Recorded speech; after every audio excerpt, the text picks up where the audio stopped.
Bonnie. I think that the supposed victory, the purported victory we've achieved there, the Kurds have achieved there, that's great, and it's good to see that. But this is not a core area for ISIS. This is a small town on the Turkish-Syrian border.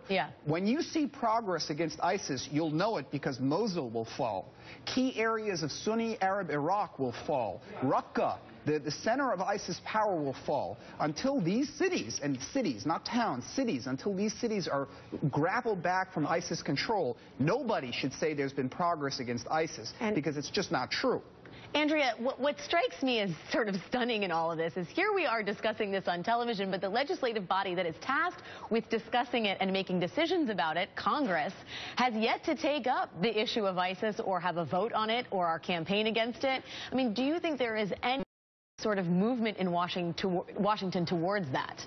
There is. I think that what the president proposed in the State of the Union to have an authorization of the use of force will be taken up, and especially with John McCain now as chair of the Senate Armed Services Committee, they actually will probably come together on the ground rules. But what is very striking, and this gets to what you and Sam and Evan have been talking about, is that in the president's State of the Union address, he said that there has been progress in rolling back ISIS and in Iraq and Syria. Now, perhaps there has been some progress in Iraq. That's debatable as to whether the Iraqi troops are stood up. They're not ready yet to try to take back Mosul. There certainly has been no progress in Syria. I'm not sure what the president meant to even say that there was progress in Syria, because Aleppo, Raqqa, there's no progress in the cities of Syria.